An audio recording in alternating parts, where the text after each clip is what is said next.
हस्ती को अगर अगर कुछ मर्तबा चाहे कि दाना खाक में मिलकर गुले गुलजार होता है।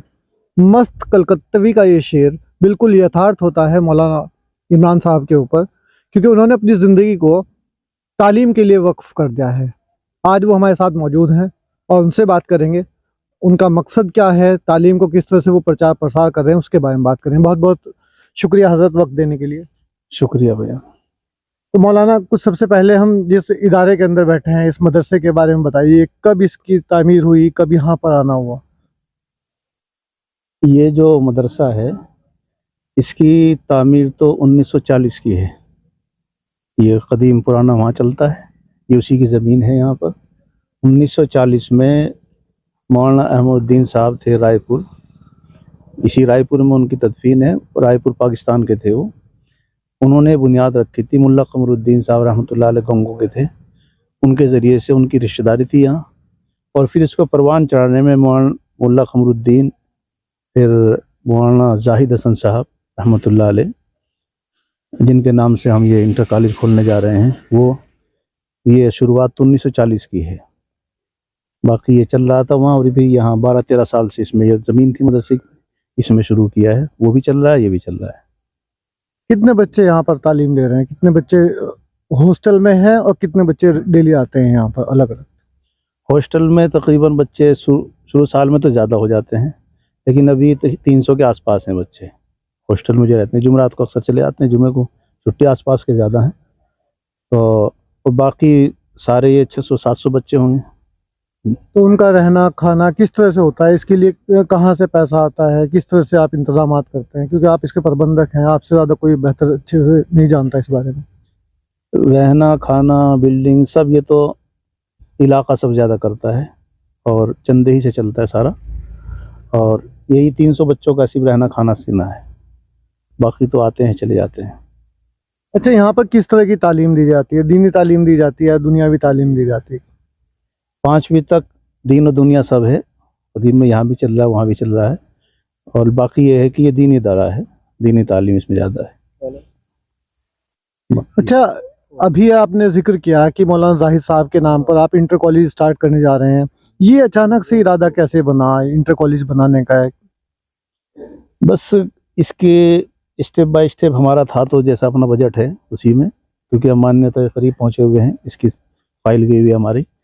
लेकिन ये है कि कुछ हजरात ने बड़ी मेहनतें की हैं, पढ़े लिखे हजरात ने, और कोशिश की है। स्कूल का एक माहौल सा बना हुआ है। हमने मीटिंग किसी और के मामले बुलाई थी, उन्होंने फिर स्कूल की बात भी की। हमारा भी इरादा था पहले से, लेकिन इंटर तक जो इरादा बना है वो अभी बना है, और उससे आगे का भी इरादा है। जब तक जैसा बजट होगा उससे आगे भी इरादा है।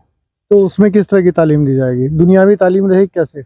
असल उसमें दुनियावी तालीम ही रहेगी। जो भी वो हमारे मुल्क के कानून के मुताबिक जो भी तालीम हर दर्जे में दी जाती है वो रहेगी मुकम्मल तरीके पर। बाकी ये है कि तर्ज उसका ये होगा कि इस्लामी तर्ज का मतलब ये होता है कि भाई पर्दे में रह कर के बच्चे पढ़ लेंगे।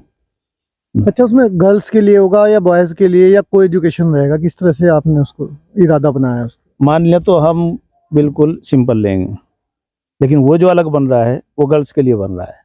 मान्यता तो वह है कि इसके लिए भी काम आ गए, ये बच्चे ही पढ़ेंगे और बच्चे ही पढ़ेंगे।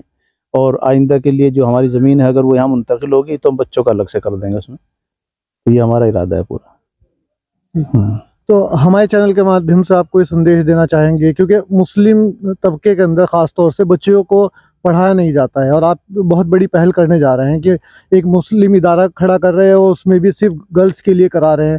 तो बहुत बड़ी जिम्मेदारी की बात है। आप कोई मैसेज देना चाहेंगे लोगों को? बस मैसेज यही है कि बच्चियों को अगर अपना माहौल मिलता हो तो खूब पढ़ाना चाहिए, और अगर माहौल अपना ना मिलता हो और बच्चियों के बद्दीन होने का ख़तरा है, या घर वालों की नाफरमानी में जाने का ख़तरा है, ना मानने का ख़तरा है, बेपर्दा होने का ख़तरा है, तो फिर उससे बेहतर तो ये है कि आदमी जितना अपने तहत, अपने पर्दे के तहत पढ़ा सकता है उतना पढ़ाए। और हमारे ज़्यादा से ज़्यादा स्कूल इस अंदाज़ के होने चाहिए, ताकि हमारा जो औरतों का मसला है, किस तरह के बच्ची रहनी चाहिए, उसी अंदाज से रह के वो जितना चाहे पढ़ ले। आमतौर से बच्चों का दिमाग बच्चों के मुकाबले में तेज़ी चल रहा है, आप भी रिजल्ट में देखते होंगे। तो ये हमारी नीयत है, इसलिए कि कोई स्कूल आसपास में ऐसा था नहीं, और स्कूल एक ऐसी चीज़ है कि हर इलाके की ज़रूरत है ये, तो लिहाजा यहाँ था नहीं, हमारे पास जगह मौजूद थी, और आप हजरात के ताउन से, मेहनत से ये हमने रख दिया। अब देखो अल्लाह रब्बुल इज़्ज़त करे इसको पूरा फरमा दे। हम लोगों से अपील करते हैं जो हजरात इसमें ताउन करना चाहेंगे 25 तारीख में तशरीफ़ लाएँ, इंशाअल्लाह उनका वेलकम है। तो 25 तारीख में इसकी बुनियाद है। जी 25 तारीख में इसकी बुनियाद है। और हम इसमें हर इल्म दोस्त को बुलाएंगे, हर एक बड़े को बुलाएंगे, चाहे वो छोटा नेता हो बड़ा। आम पब्लिक का जलसा जो हमारा मदरसे का जलसा होता है वो तो 27 फरवरी का है, लेकिन इसमें तो वही हजरात होंगे, हर गांव से जिम्मेदार होंगे, जो भी आ जाएंगे अपनी तरफ से भी। बाकी ये है कि हम इसमें हिंदू मुस्लिम का कोई एंगल नहीं लाते, तालीम की गरज से जिनको भी हमें मौका लगे इलाके के सारे नेताओं कोशिश करेंगे हम बुलाने की। तो जो हजरात भी इसमें आए उनका खैर मकदम है। बहुत बहुत शुक्रिया हज़रत, और हमारी ओर से मुबारकबाद आपको, आपने बहुत अच्छी पहल की है। जज़ाकल्लाह भाई। तो ये थे हमारे साथ में मौलाना इमरान साहब, जो कि ज़िम्मेदार हैं, प्रबंधक हैं मदरसा अहमदुल उलूम खानपुर गंगोह के। बहुत अच्छी पहल इन्होंने की है, हमारी ओर से इनके लिए शुभकामनाएं कि ये इंटर कॉलेज भविष्य में गर्ल्स डिग्री कॉलेज और गर्ल्स पीजी कॉलेज बने ही हमारे साथ। देखते हैं लोकनायक समाचार। जय हिंद।